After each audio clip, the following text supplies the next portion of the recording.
자고요. 아, 나 오늘 너무 피곤해. 그래서 더 이상 내가 이 몸을 위해서 오늘 봉사를 못 하겠어.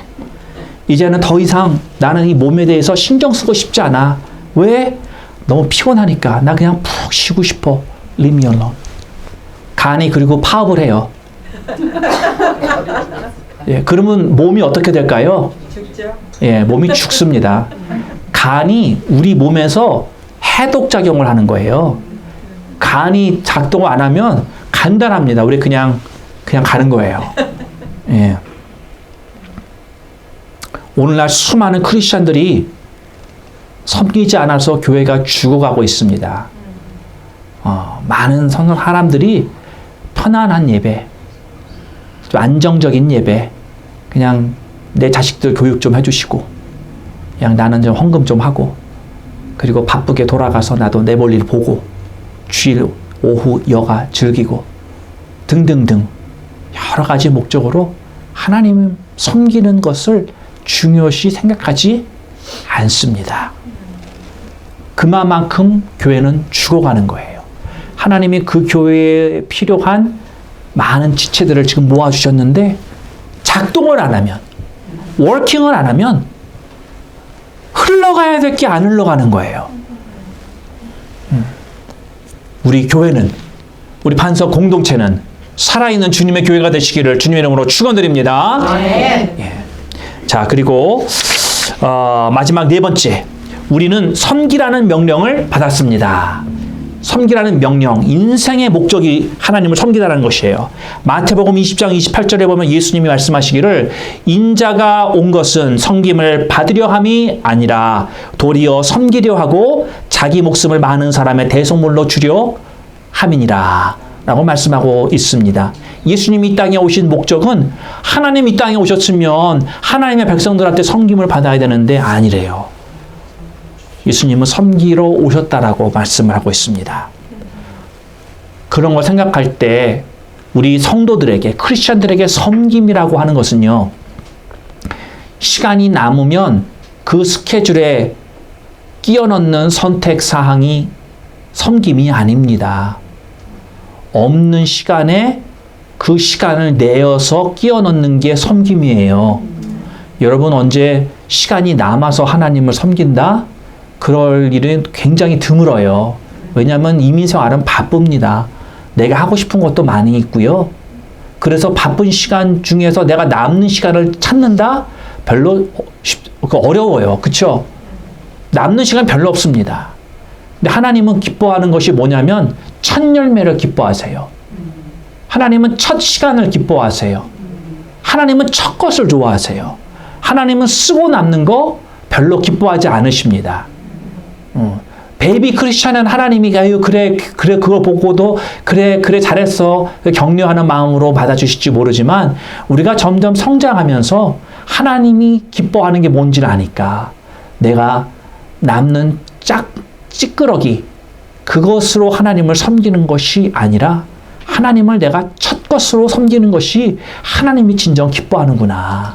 그렇기 때문에 바쁜 시간을 쪼개서라도 하는 거예요. 예. 그런데 놀라운 게 뭐냐면요. 여러분 그런 게 있어요. 여러분 제가 일도 많이 젊었을 때 해봤긴 했지만 그러나 사역도 하다 보면 굉장히 바쁠 때가 있습니다. 스케줄이 그냥 꽉 차요. 해야 될 일이 많이 있는 거예요. 이걸 지금 쭉쭉쭉쭉 해 나가야 되는 거예요. 이제 그런데 그러면 시간이 굉장히 모자르는 거예요. 이런 것들이 제가 생각을 해보면. 그럴 때일수록 뭘 하느냐? 말씀과 기도를 해요. 그럴 때일수록. 이성적으로 생각을 하면은 그 시간을 내가 여기다가 지금 말씀을 읽느라 기도를 하느라 내가 그 시간을 하면 나머지 어떤 거는 분명히 할 수 없는 구조야. 그런데 그럼에도 그걸 해요. 그러면 놀라운 게 뭐냐면 이거를 다 끝내고도 시간이 남는 역사가 일어나요. 이게 뭐냐? 하나님한테 내가 첫 거를 드리는 거예요. 하나님 앞에 그 드리는 거를 통해서 하나님이 내 삶 가운데 이상하게 그걸 해낼 수 있도록 역사하신다는 거죠. 우리들의 삶도 마찬가지입니다. 여러분 바빠서 못할 것 같죠? 그러나 그 바쁜 가운데 하나님을 먼저 찾아보세요. 하나님께 먼저 자꾸만 내가 말씀으로, 기도로 자꾸만 그 첫 시간을 자꾸만 그런 것으로 하나님 앞에 내가 나아갔을 때 여러분이 못할 것 같죠? 시간이 모자랄 것 같죠? 결코 모자라지 않습니다. 하나님을 선택한 자에겐 하나님이 분명 주시는 은혜가 있다는 것이에요. 아멘. 사랑하는 성도 여러분, 섬김은 성도의 삶의 핵심입니다. 여러분, 섬김이 없는 크리스찬은 존재할 수가 없어요. 예. 그러니까 크리스찬인데 섬기지 않는다? 그럼 그건 크리스찬이 아닐 거예요. 왜? 둘은 같은 거예요, 같은 거. 예. 그러니까 나는 섬김 없이 교회만 다닌다? 그럼 저는 그렇게 말할 거예요. 당신은 크리스찬이 아닌가 보네요. 예. 다른 말로 뭐예요? 당신은 예수가 누군지 모르시는군요. 다른 말로 뭐라 그래요? 당신은 하나님과 전혀 상관없는 삶을 사시는 분이군요. 더 나아가 무슨 말까지 나올 것 같아요? 당신과 나하고 가는 곳은 다른 것 같습니다. 예, 너는 지옥 갈 거고 나는 천국 갈 거야. 그렇게까지도 비약이 가능해지는 거예요. 그만큼 섬김이 없는 크리스천의 삶은 안고 없는 찐빵이란 말이에요. 예. 예수님은 섬기러 오셨고 그리고 주러 오셨어요. 그렇죠? 이게 성도의 삶의 핵심이에요. 이것이 성도의 삶을 정의하는 거예요. 내가 섬기느냐? 내가 죽어 있느냐? 응? 네. 이게 예수님을 표방하는 거거든요. 예수님이 이걸 위해서 오셨는데 내가 예수님을 안다면 나도 섬기고 나도 주어야 되는 거예요. 그래서 섬기는 것과 주는 것이 우리를 향하신 하나님의 목적이다. 여러분, 섬김이 없는 삶은요, 영적인 침체로 빠질 수밖에 없습니다. 여러분, 우리가 신앙생활 하다 보면 내가 괜히 막 침체 빠지죠. 괜히 기운이 없고, 내가 뭐 괜히 막 하고 싶지도 않고, 무기력하고, 이러는 게 어떤 면에서는 내가 지금 전혀 섬김이 없기 때문일 수 있다는 거예요. 예. 하나님을 섬기려고 하면요, 하나님이 힘을 주실까요, 안 주실까요? 주신단 말이에요. 주신단 말이에요. 하나님이 주시는 힘으로 섬기면 섬기는 게 가능해지는 거예요. 예. 그 자체가 어떤 힘든 거긴 하지만 그래도 그것을 해낼 수 있게끔 하나님이 인도해 가신다라는 것입니다. 여러분, 이런 얘기 많이 들으셨죠? 저도 어렸을 때 이런 얘기를 들었는데, 갈릴리 호수는요, 주변에 있는 산들로부터 물이 내려와서 물이 갈릴리 호수에 들어왔다가 그 다음에 또 밑으로 물을 다 내보냅니다. 그래서 그 갈릴리 호수에 가면은 물고기들이 많이 살아요. 그래서 베드로 섞은 수많은 거기 가서 다 금을 내리고 낚시하고 어부업이 있었던 것이 그렇게 생명력이 있었다라는 것이죠. 그런데 그와 비교되는 사해가 있잖아요.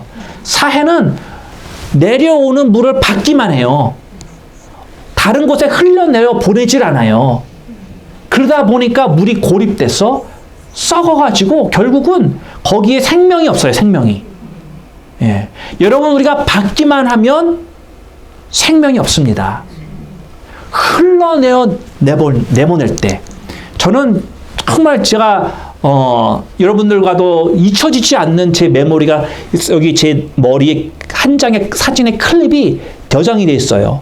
뭐냐면 우리가 그 작년 6월 달에 저 취임 예배를 정말 하면서 여러분들 얼마나 수고하셨어요. 그쵸? 기억나시죠?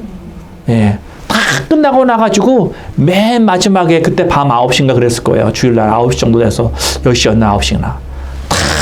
우리 권사님들 다 앉아가지고 마지막에 이제 다 정리 다 끝내놓고 청소 다 끝내고 딱 앉아서 서로를 쳐다보며 있는 그 시간을 저는 잊을 수가 없어. 저장이 딱 돼 있어. 너무너무 기뻤어요. 얼굴이. 왜 기뻤을까요? 왜 기뻤을까요? 섬겼기 때문에 기쁜 거예요. 섬겼기 때문에. 여러분이 다른 사람이 와가지고 여러분 그렇게 섬겨졌으면 여러분 그만큼의 기쁨이 있었을까요? 만족이 있었을까요? 아니에요. 아니에요. 남편이 자식이 아무리 잘 섬겨줘도요, 그런 기쁨은 생길 수가 없어요. 예. 여러분이 하나님을 섬겼고, 예. 그 섬김의 기쁨이 충만했던 거예요. 예. 근데 그 기쁨이 어디로 갔나 요즘 잘 안 보여. 예. 다시 한번 우리가 뭐 섬김의 기회를 마련해야 될까? 기뻐하시라고 잊어버리시지 마세요. 자,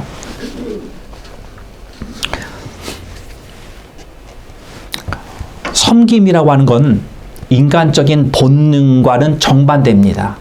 그렇죠? 우리는 대부분 섬김을 받고 싶어 해요. 그렇죠? 예.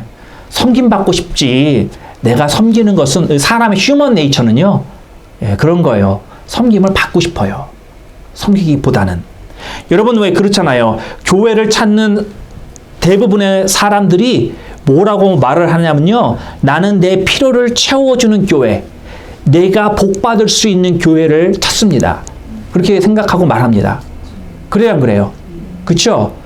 여러분 교회를 찾으면서 이렇게 말하는 사람 보셨어요? 나는 다른 사람을 섬기기 위해 교회를 찾습니다. 내가 복을 베풀 수 있는 교회를 찾고 있습니다. 이런 사람 만나보셨어요? 거의 없죠. 거의 없죠. 예. 뭐예요? 나를 섬겨주는 교회를 나는 찾습니다. 라는 거예요. 성경에서 가르치는 원리에 정반대되는 거. 그게 사람 휴먼 네이처거든요. 예수님께서 우리에게 가르쳐 주시는 거예요. 아니다. 잘못된 거다. 그걸 깨트려야 된다. 그걸 내가 죽이고 내려놔야 된다. 섬기는 자의 삶을 살아라. 여러분, 이 성숙해지는 지표가 섬김입니다. 섬김. 여러분이 얼마나 성숙하느냐? 여러분이 얼마나 섬기고 있느냐를 보면 알 수 있는 거예요. 말씀을 맺겠습니다. 사랑하는 성도 여러분, 인생은요, 얼마나 오래 사느냐가 관건이 아닙니다. 인생은요, 우리가 그러니까 어떻게 사느냐, 이게 관건인 거예요. 어떻게 사느냐. 하나님은 우리를 통해서 세상을 변화시키기를 원하십니다. 우리의 섬김을 통해서. 성경에 보면 아브라함은요, 늙은 노인이었어요. 야곱은 열등감에 쩌들어서 항상 불안하게 살았던 사람이에요. 레아는요, 이쁘지도 않았어요. 요셉은 노예로 팔려졌고요. 모세는 말더듬이었고, 기드온은 가난했었던 사람이었고, 삼손은 의존적이라 이 여자한테 의존하느라 불쌍한 인간이죠. 라합은 부도덕한 여인이었습니다. 다윗은 간음하였고 온갖 가정적인 문제가 있었어요. 엘리야는 하나님의 종이면서도 자살을 생각했고요. 요나는 맞지 못해서 억지로 하는 사람이었고요. 나오미는 과부였어요. 세례 요한은 괴팍한 성격의 소유자였고, 그리고 베드로는 즉흥적인 사람이었고 성격이 불같은 사람이었습니다. 마르다는 걱정, 근심에 쩌들어 사는 사람이었고요. 사마리아 여인은 여러 차례 결혼에 실패했고요. 삭개오는 사회에서 왕따를 당한 사람입니다. 도마는 의심이 많아서 믿지를 못했고요. 바울은 건강에 문제가 있었어요. 디모데는 마음이 연약했었던 사람입니다. 그럼에도 불구하고 이렇게 모두가 다 약점이 있고 실패를 경험했었던 인생들이지만 하나님은 그들에게 모두 사역을 맡겨주셨어요. 미니스트리, 섬기는 직업, 섬기는 것 다 맡겨주셨다는 것입니다. 하나님은 여러분도 쓰시기를 원하십니다. 사랑하는 성도 여러분, 하나님이 여러분을 부르셨습니다. 하나님이 여러분을 구원하셨습니다. 여러분을 창조하시고 그리고 여러분에게 명령하시기를 하나님을 섬기라. 하나님만을 섬기시는 우리 성도님들 되시기를 주님의 이름으로 축원드립니다. 우리 다 함께 오늘 주신 말씀 붙들고 함께